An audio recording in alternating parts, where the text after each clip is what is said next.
Well, it looks like it's going to start a whole new video. Doesn't matter. I'll break it into two parts. First one is around 10 minutes, 9 minutes.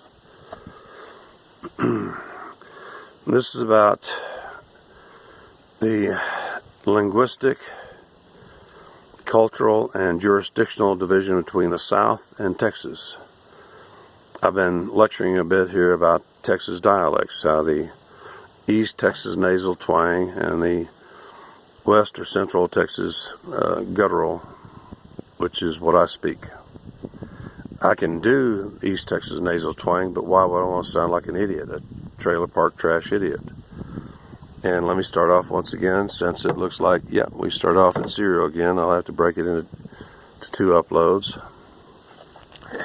Beautiful day here in Texas. Actually, I'm wearing a hoodie because I'm really so tired of winter. Even though today it's right now the ambient temperature is around 76, I want that black hoodie on, that sun on me, because much like a doctor that I kept for 20 years despite his jackassery, he actually used to say, I like it at 88, and I go, why 88? Because skin temperature is 84.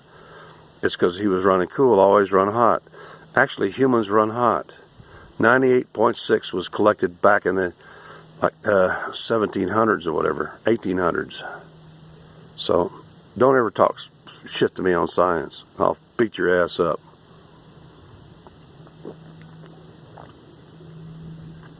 So as I was saying, down at A&M and places like that, they go howdy when every Texan knows it's high D. That's how stupid things are in this state and every other state, because of the endless migration of usually low-paid, low IQ workers and etc.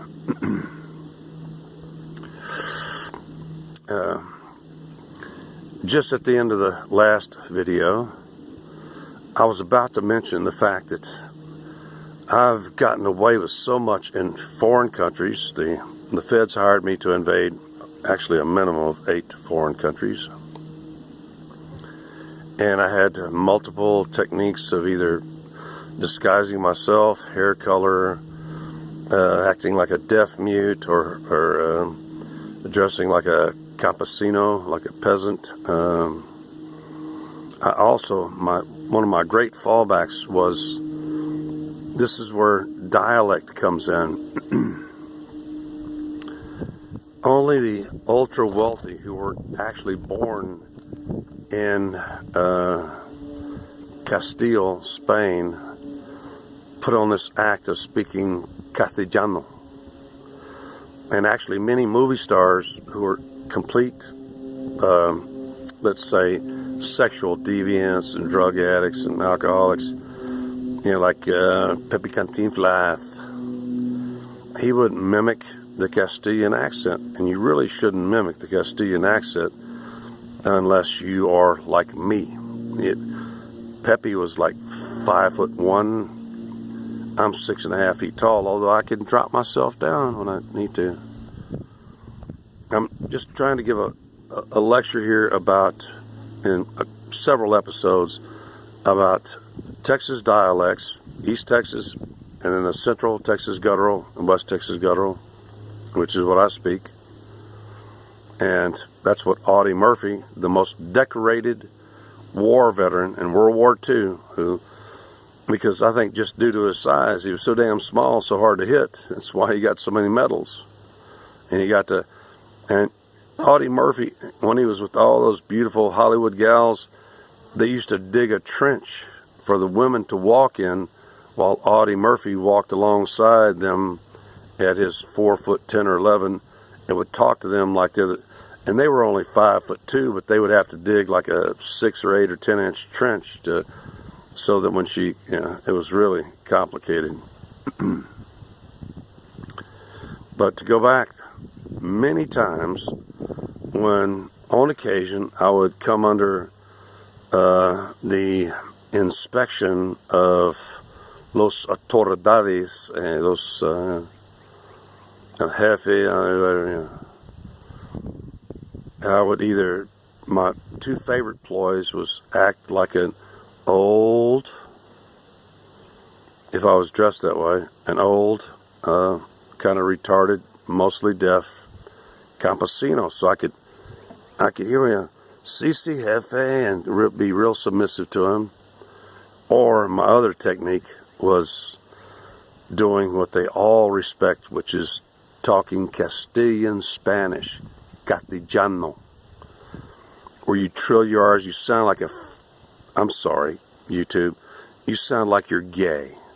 It's because the Queen of Spain 400 years ago had a lisp, and all her courtiers mimicked her, and so therefore the highest dialect of Spanish for over 450 years has been this sissy lisping stuff. But when I used to come into places like Colombia or other, if I came in blonde-haired, as I am, blue-eyed, and refused to, I wouldn't dress down, wouldn't dress like a, if anybody gave me any shit, I'd go like, "No necesito papeles. I don't need papers," etc. Soy el, I'd give off a whole, I'd practice the whole. And one of the quickest ways to get, the Colombians and the Panamanians and the Peruvians, Ecuadorians, Venezuelans to back off of me was to act like I was some kind of, rich Castellano, rich kid, And I would just I'd throw these hissy fits, just whistling and whistling around and lisping my ass off. And since they couldn't understand half of what I said because of their dialect, like East Texas, hey,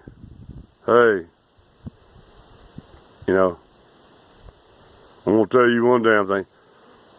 This inability of many people to understand other dialects or communicate in them is because they're retarded. Probably much like you.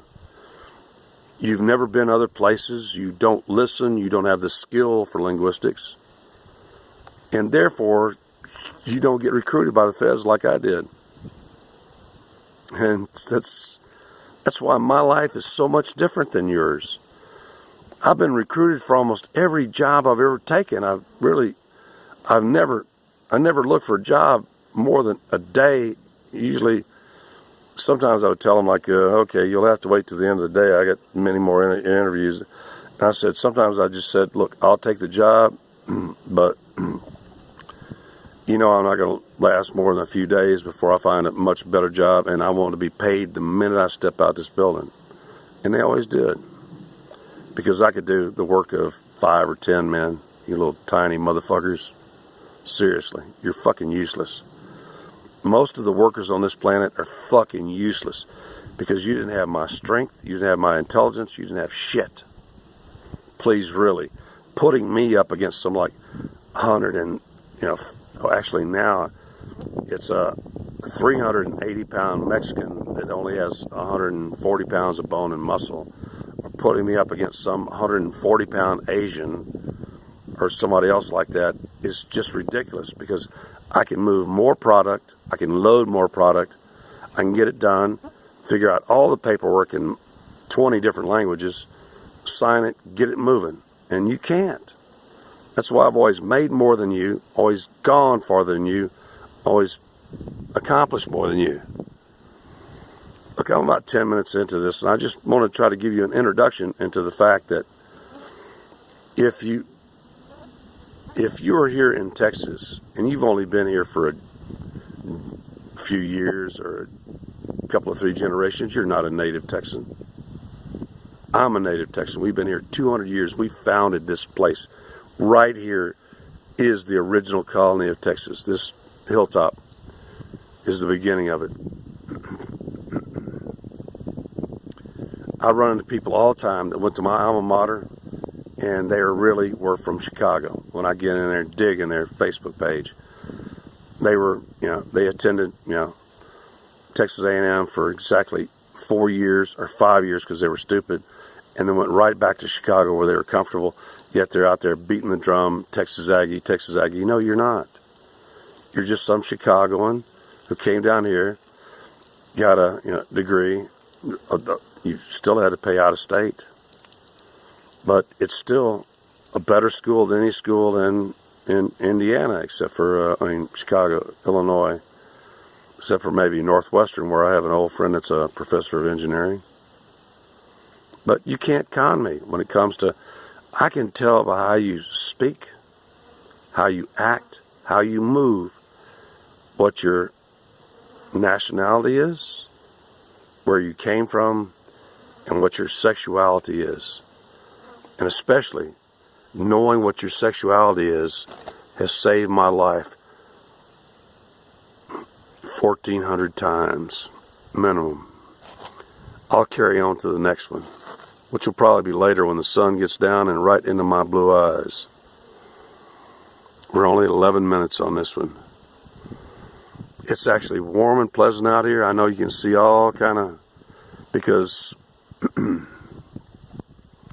it's been a little chilly. I mean, it's been down in the 50s and 40s and stuff like this. This is one of the longest winters we've ever had. We only had really 2 or 3 killer frosts since September.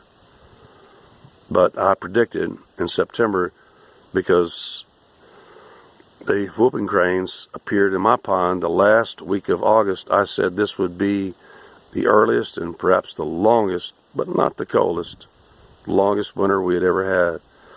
And I've got 2 doctors that can attest to that. And plus, I kept the record on my, usually I erase my messages, but not for the last 3 phones.